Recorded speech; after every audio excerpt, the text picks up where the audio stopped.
Now, about this James that Paul mentions, that Jesus made a special appearance to one individual alone. His name was James. It's never James the son of Zebedee or James the brother of John.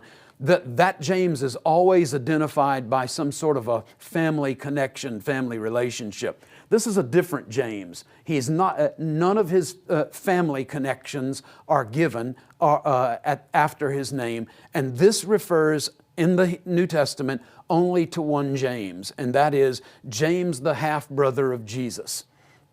So let's take a look at this unusual case of James, the brother of Jesus. Why would this function as a piece of evidence or proof for the resurrection of Jesus? Watch the trajectory of James's life. In Mark 3, for the first time we hear about James, unnamed in this text, but included because it says, his own family heard that Jesus was preaching these things, teaching these things, accomplishing these kinds of miraculous acts, and it says they went out to take custody of him. They were saying, this is what Jesus' family thought, he has lost his mind. He's gone insane. The Greek reads these literally exousies, outside of himself. So who would these people be, this family? Well, Matthew 13 fills in the blanks there. It says his brothers, James, the firstborn, actually the secondborn, but the firstborn after Jesus. James, Joseph, Simon, and Judas. By the way, notice all of these are beautiful, perfect Hebrew names. Yaakov, Jacob, Yosef, Joseph, Shimon, Simon, and Yehudah, like Judah Maccabee or Judah the Patriarch. Good, great Hebrew names. Mother Mary, Miriam, as in Moses' sister. And all of his sisters. So if we've got all of his sisters there, then we've got a family, add them all up, of at least 10 people. Jesus comes from a large family, pretty typical of the day. In the book of Galatians, we continue our study of, or our tracking with the trajectory of this James's life. In the book of Galatians, he's described along with Cephas or Peter and John as being among the pillars of the first Jewish Christian church in Jerusalem. He is in the leadership. And how did that happen?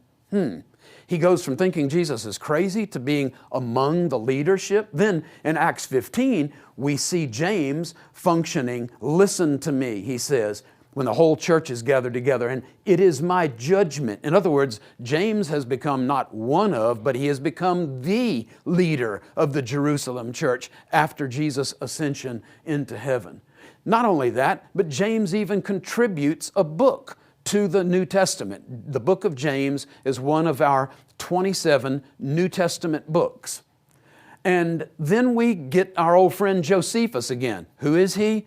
First century Jewish person, grew up in the land of Israel, was born a priest, became a follower of the Pharisaic way of life, and is an author in the first century, writing at the same time the New Testament is being written and in the same language, that language that is called Koine Greek. And so what does Josephus say about this guy whose name is James? He knows of him. And Annas the high priest convened the judges of the Sanhedrin, brought before them a man whose name was James, the brother of Jesus, who was called the Christ. There is no other James in antiquity that would be described in this kind of way. He's the brother of Jesus Christ. And certain others. He accused them of having transgressed the law and delivered them up to be stoned. That's the end of Josephus's account of the death of James.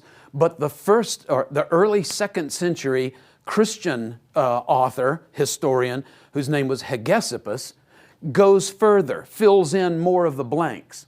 He said that the leaders told him to take his stand on the temple parapet or pinnacle of the temple, and so that you can be easily seen and so that you can be heard by all the people. And they said, "O righteous one," because this James had a nickname. He was called in Hebrew Hatzadik, the righteous one. So Yaakov Hatzadik translates for us into James the righteous.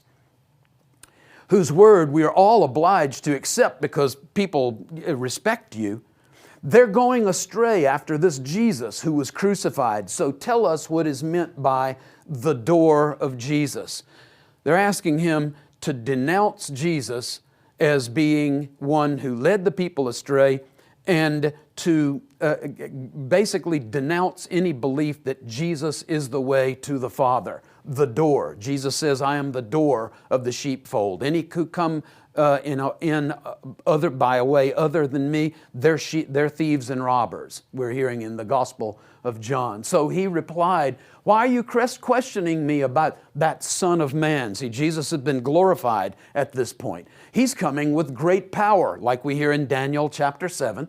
And so they went up and threw down the righteous one, Hatzadik, James the righteous. And they said, let us stone James the righteous. And such was his martyrdom. This James, in his lifetime, has moved from a position of thinking that Jesus has gone crazy. Jesus has lost his mind, to the position of being a leader, then the leader of the early church, an author of the New Testament, and now a martyr, refusing to denounce Jesus in public, even on pain of death. Such was his martyrdom. Thank you so much for taking the time to watch our videos. If you're benefiting from the content that you're receiving from them, please make sure that you're following us on Facebook and that you subscribe to the YouTube channel so you never miss a thing. While you're at it, share our content with your friends and family. Encourage them to follow us as well. Thanks for helping us to reach as many as we can with a powerful message of God's Word in its original context.